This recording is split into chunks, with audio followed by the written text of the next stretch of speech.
रुक कर रहे हैं कुछ और खबरों का। एक और बड़ी खबर आपको बता दें, देहरादून से ही, जहां आपदा प्रबंधन विश्व सम्मेलन का समापन हुआ। अंतिम दिन दून डिक्लेरेशन दस्तावेज जारी हुआ। विशेषज्ञों ने तमाम पहलुओं पर मंथन किया है।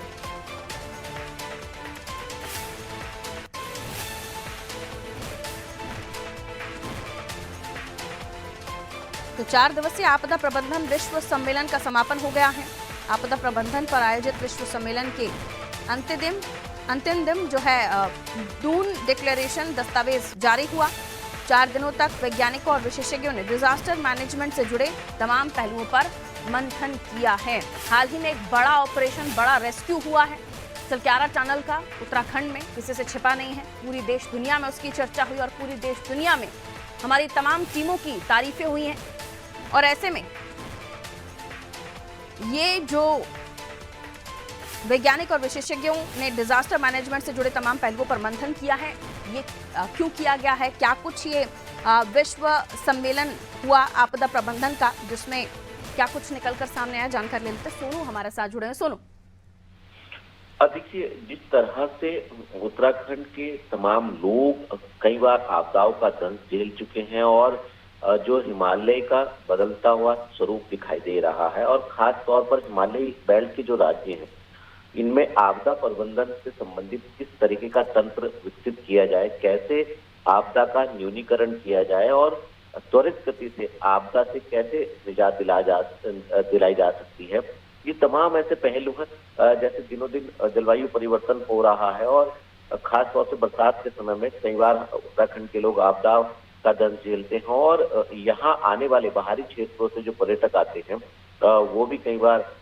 इससे प्रभावित होते हैं। तो ऐसे में आपदा का न्यूनीकरण कैसे हो सकता है, आपदा प्रबंधन तंत्र को कैसे मजबूत किया जा सकता है, और इसके लिए ये विश्व स्तर का सम्मेलन आयोजित किया गया। और विश्व स्तरीय सम्मेलन में विदेशी जो अनुभवी विशेषज्ञ वैज्ञानिक जो हैं, उन्होंने चर्चा की, मंथन किया और एक दस्तावेज तैयार किया है, जिसका जिक्र आप भी कर रहे हैं पारुल, की जो दून डिक्लेरेशन दस्तावेज है वो तैयार किया गया। इसमें इससे संबंधित पहलुओं को समायोजित किया गया, जिसको उत्तराखंड के राज्यपाल ने जिसका विमोचन किया, और ये कहीं ना कहीं आने वाले समय में मील का पत्थर साबित होगा, क्योंकि इन तमाम पहलुओं को जो विदेशों में आपदा के न्यूनीकरण के लिए तमाम तकनीकी का उपयोग किया जाता है, और जो अलग अलग देश के जो आपदा के क्षेत्र में कार्य करने वाले तमाम विशेषज्ञ हैं, उन सभी के सुझाव को इसमें समायोजित किया गया है। और आने वाले समय में उत्तराखंड में आपदा के तत्काल बाद त्वरित एक्शन कैसे लिया जा सकता है, रिस्पॉन्स टाइम जो है वो कैसे कम हो सकता है, जो जलवायु परिवर्तन न सिर्फ उत्तराखंड की बल्कि देश के साथ साथ पूरी दुनिया के लिए चिंता बनता जा रहा है,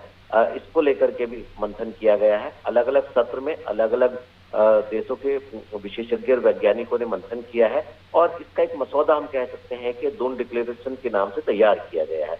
और यही कोशिश सबकी रही है कि आने वाले समय में जो इस क्षेत्र में शोध हुए हैं उनको, और जो मंथन हुआ इसका एक दस्तावेज के तौर पर इसको एक तैयार कर इसको आने वाले समय में इसका लाभ और फायदा उठाया जाए, ताकि जो आपदा जैसे हालात हैं उससे कम समय में निपटा जा सके।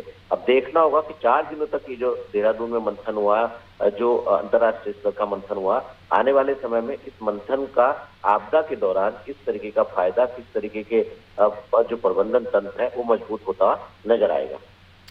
बिल्कुल, तो देखना होगा कि आने वाले समय में, क्योंकि ऐसे अगर इसी तरह के किसी भी तरह की घटनाएं हो रही हैं, दुर्घटनाएं हो रही हैं, और ख़ासतौर पर प्राकृतिक घटनाएं, जिसमें हम देखते हैं कि उत्तराखंड में भी ऐसी घटनाएं देखी हैं वहाँ के लोगों ने, तो जाहिर सी बात है ऐसी टीम्स को और भी स्ट्रॉन्ग होने की आवश्यकता है। लौट रहे हैं सोनू आपके पास, अगली खबर पर आपसे बातचीत करेंगे।